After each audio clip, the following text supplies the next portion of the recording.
Israel ইরানের ১২ দিনের যুদ্ধ শেষ হয়েছে, কিন্তু এই যুদ্ধ একটি নতুন যুদ্ধের পরিকল্পনা সামনে এনেছে। তা হল পাকিস্তানের বিরুদ্ধে ইসরায়েল ও ভারতের নতুন যুদ্ধের পরিকল্পনা। পাকিস্তানের বিরুদ্ধে ইসরায়েল ও ভারতের গোপন পরিকল্পনার কিছু প্রমাণও এরই মধ্যে পাওয়া গেছে। এটা এখন আর গোপন নয় যে ভারতের প্রধানমন্ত্রী নরেন্দ্র মোদী এবং ইসরায়েলি প্রধানমন্ত্রী নেতানিয়াহুর মধ্যে সম্পর্ক খুবই ভালো। বিখ্যাত আমেরিকান ম্যাগাজিন ফরেন পলিসি সাম্প্রতিক অতীতে ইসরায়েল এবং ভারতের মধ্যে ক্রমবর্ধমান সামরিক জোট নিয়ে অনেক নিবন্ধ প্রকাশ করেছে। হোস্টাইল হোমল্যান্ডস বইয়ের লেখক দক্ষিণ আফ্রিকার সাংবাদিক আজাদ এসা বিশ্বাস করেন, ইসরায়েলের সাথে ভারতের ঘনিষ্ঠতা মুসলিম বিরোধী মনোভাবের সাথে গভীরভাবে জড়িত। কাশ্মীরে ভারতীয় সেনাবাহিনী এবং অধিকৃত ফিলিস্তিনি অঞ্চলে ইসরায়েলি সেনাবাহিনীকে খুব কাছ থেকে দেখার অভিজ্ঞতা এসার রয়েছে। তিনি বিশ্বাস করেন, মোদি নেতানিয়াহু জোট কেবল দুটি ব্যক্তির সহযোগিতা নয়, এটি দুটি মতাদর্শের সহযোগিতা। একটি হল ইহুদিবাদ এবং অন্যটি হিন্দুত্ববাদ। ২০১৭ সালে মোদি প্রথম ভারতীয় প্রধানমন্ত্রী হিসেবে ইসরায়েল সফর করেন। তার হিন্দুত্ববাদী আদর্শ ইহুদিবাদ থেকে অনুপ্রাণিত।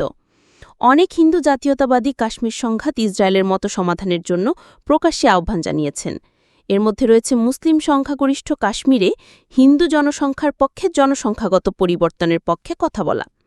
২০২৫ সালের মে মাসে পাকিস্তানের সাথে সংঘাতের পর ভারত কেবল ইসরায়েল থেকে নয়, বরং অনেক পশ্চিমা দেশ থেকেও নীরবে প্রচুর অস্ত্র কিনছে। এখন ভারত ইসরায়েলের সাহায্যে পাকিস্তানের উপর প্রতিশোধ নিতে মরিয়া। সাম্প্রতিক ১২ দিনের যুদ্ধের সময় পাকিস্তান কেন প্রকাশ্যে ইরানকে সমর্থন করেছিল তা নিয়ে অনেক ইসরায়েলি ক্ষুব্ধ। অনেক পাকিস্তানি ইসরায়েলি অধ্যাপক মেয়ের মাস্ট্রির এক্সে একটি পোস্ট লক্ষ্য করেছেন, যিনি জেরুজালেমের হিব্রু বিশ্ববিদ্যালয়ের ভূরাজনীতির পরিচালক এবং সাবেক প্রতিরক্ষা উপমন্ত্রী। সংঘাতের মাঝামাঝি সময়ে এই ইসরায়েলি অধ্যাপক ১৮ জুন আরবি ভাষায় লিখেছিলেন, ইরানের অভিযানের পর আমরা পাকিস্তানের পারমাণবিক কর্মসূচি ভেঙে ফেলার চেষ্টা করতে পারি। এক্সে অনেক ভারতীয় এমন দাবি করেছিল।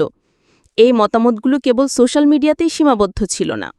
ইউরোপীয় website modern diplomacy ২৪ June Julian Spencer চার্চিলের একটি নিবন্ধ প্রকাশ করে, যার শিরোনাম ছিল ইসরায়েল ইরানকে পরাজিত করলে পাকিস্তান পরবর্তী টার্গেট। ড জুলিয়ান কানাডার কনকর্ডিয়া বিশ্ববিদ্যালয়ের আন্তর্জাতিক রাজনীতির অধ্যাপক। তিনি তার প্রবন্ধটি ইসরায়েলি অধ্যাপক মেয়ের মাস্ট্রির হুমকি দিয়ে শুরু করেছিলেন। আরও লিখেছেন, ইরাকের মতো ইরানকে নিষ্ক্রিয় করার পর পাকিস্তান ইসরায়েলের প্রাথমিক লক্ষ্যবস্তুতে পরিণত হবে। তিনি বলেছিলেন, ভারতকে ঘাঁটি হিসেবে ব্যবহার করে বিমান হামলা, ক্রুজ ক্ষেপণাস্ত্র বা ড্রোন হামলা পাকিস্তানের পারমাণবিক স্থাপনাগুলোর উপর মারাত্মক ক্ষতি করবে। তিনি সিন্ধু ও পাঞ্জাবে পাকিস্তানকে বালকানাইজ করার জন্য একটি প্রচলিত ভারতীয় সামরিক আক্রমণ এবং ভারতের আজাদ কাশ্মীর দখলের আশঙ্কার কথা উল্লেখ করেছিলেন, যার ফলে ভারত মহাসাগরে চীনের প্রবেশাধিকার বন্ধ হয়ে যাবে। এর অর্থ হল ভারত এবং ইসরায়েল চীনকে গোয়াদর বন্দর থেকে বিচ্ছিন্ন করতে চায়। এবার ভারত ও ইসরায়েলের মধ্যে সাম্প্রতিক অস্ত্র বাণিজ্যের দিকে তাকানো যাক। অনেক ইসরায়েলি অস্ত্র কোম্পানি ভারতে কারখানা স্থাপন করেছে এবং কেবল ক্ষেপণাস্ত্রই নয়, ইসরায়েলি ড্রোনও তৈরি করেছে। আদানি গ্রুপ ২০১৮ সালে ইসরায়েলের এলবিট সিস্টেমের সাথে একটি যৌথ উদ্যোগে হারমিস ৯০০ ইউএভির মতো মারাত্মক ড্রোন তৈরি করে। আদানি ভারতে হায়দ্রাবাদে একটি কারখানা তৈরি করে এবং ৮৫% ড্রোন শুধুমাত্র ইসরায়েলি প্রতিরক্ষা বাহিনীর জন্য তৈরি করে। ইসরায়েল লেবানন থেকে গাজায় এই ড্রোনগুলো ব্যবহার করে। ইরানের বিরুদ্ধে সাম্প্রতিক যুদ্ধে ইসরায়েলি হারমিস ৯০০ ড্রোনগুলো সফলভাবে পরীক্ষা করে। ২০২৫ সালের মে মাসে ভারত পাকিস্তানের বিরুদ্ধে একই ড্রোন ব্যবহার করে, কিন্তু পাকিস্তানের ড্রোনগুলোতে ভূপাতিত করে। হাইফা বন্দরে আদানি ৭০% অংশীদারিত্ব রয়েছে, যা সাম্প্রতিক ক্ষেপণাস্ত্র হামলায় ইরান ধ্বংস করে দেয়।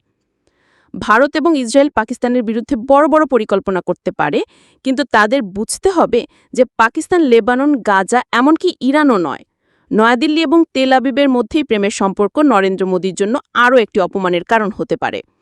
পাকিস্তান বিমান বাহিনী ২০২৫ সালের মে মাসে ৪টি রাফায়েল জেট সহ ভারতের ৭টি বিমান ভূপাতিত করেছে। পাকিস্তানের বিমান প্রতিরক্ষা ব্যবস্থা ইরানের চেয়ে অনেক ভালো।